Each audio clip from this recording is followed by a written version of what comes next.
A few days ago, the UnitedHealthcare CEO, Brian Thompson, was gunned down in New York. And after a several day manhunt, they found the perpetrator who, in his manifesto, said that he killed him due to how his company and other healthcare companies have been denying people coverage.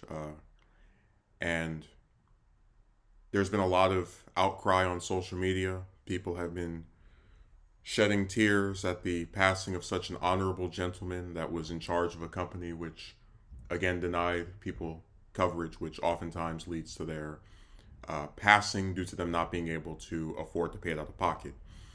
But yeah, people were very saddened by this. It's been seen as an American tragedy.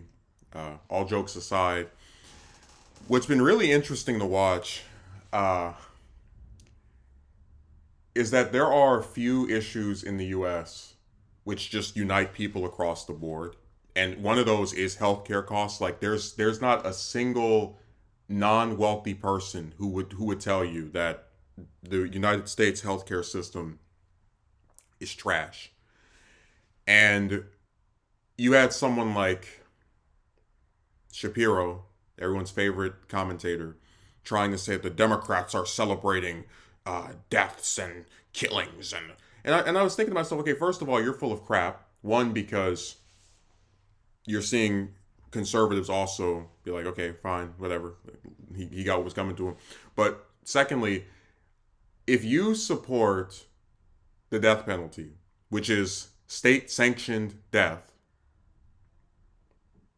I don't see how you get to play the whole sanctity of life angle. Really, what's sad about it is that it is so apparent that this is a class issue where people who have been denied healthcare coverage or who, are just sick of these rich people being able to live lives of no consequence from the screwed up things that they're doing to the average American. They don't think it's the worst thing in the world that someone like that ended up having this happen to them. And I say, in principle and in general, I'm against violence. But you're not gonna see me say I don't get it. Like I'm not gonna sit here and pretend I don't understand where if a person's job is directly leading them to be in a position to deny others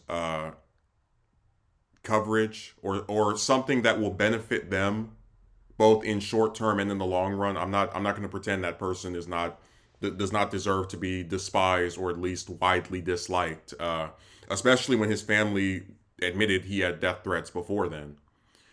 In a way, it kind of reminds me, like if I with my job I've been talking about, they barely give me any hours, and I'm looking for another job, and I go to these different interviews and they stand me up, and how the people that make these interviews, set them up, and then don't show up to them, they are insulated from any consequence of doing that because they have a job you don't. And it's the same thing with my current employer, where there's one manager who does the schedules, and they whether she decides to give me 2 shifts a week or four or one, she knows that she can always get her 40 hours a week, right? Her 8 or 10 hour shifts multiple times a week. So once again, as you're sitting here and hoping that you can get a little bit of change off of your job that in the past had no problem giving you a bare minimum that you were content with, this person, they're always satisfied and happy because once again, they are completely insulated from any consequences that you may encounter as part of that like lower branch. But it all goes back to this theme of like there's the people at the top, even if they're not the ones who are directly like a CEO, but just someone who's either in some position of direct control of how things are operated. And there's the majority of people who are like at the bottom or the consumer or are part of the collective, that when they see something bad happen to that person who's at the top, they're really not going to go, oh man, it's too bad that he had this happen to him. It's so terrible. Yeah, but social media can be because I remember I was one of the main ones condemning the people who were celebrating the Trump shooting because I don't support violence against politicians. personally. Um, but when you're talking about one of these companies and the people that run them and feeling bad about this stuff, it's just you're just not going to get it from me. So I would say if you actually want to see the frustration of people, right, when it comes to just healthcare coverage, you'd be better off looking at social media posts instead of these, because CNN and MSNBC and Washington Post and the rest of these people are all going to have to pretend, right, like they're neutral, but also try to act as though the people who are not crying or feeling sympathy are like crazy or evil, when the real evil thing has been how these healthcare companies have treated Americans. Again, it's crazy to me that you can effectively sentence someone to their death by refusing to give them coverage. And that's fine. Nobody runs no article about it. But if people go on social media and say, yeah, the person who did that got shot and died, I don't feel too horrible about it. Then suddenly it's this big, giant, awful thing, and how dare you, and you don't have a conscience. No, come on.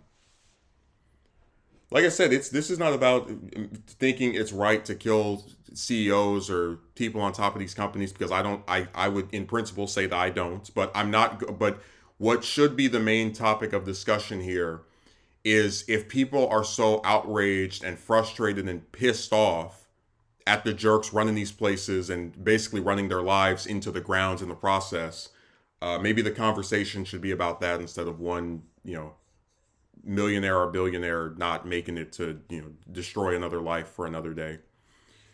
But no, I see the parallels between this and this situation with a lot of these employers, where the people at the top, no problem screwing you over in whatever way they can. So if it's a healthcare company denying you coverage, if you're just trying to get a job, setting up an interview they don't go to, or hiring you but barely giving you any hours because they know this stuff is never going to affect them. These things do not have any influence on their lives. Uh, they see when you apply to one of these healthcare companies to try and get coverage, and you have a pre-existing condition or some other thing that doesn't look too pretty, right? They see you as just another number in a system.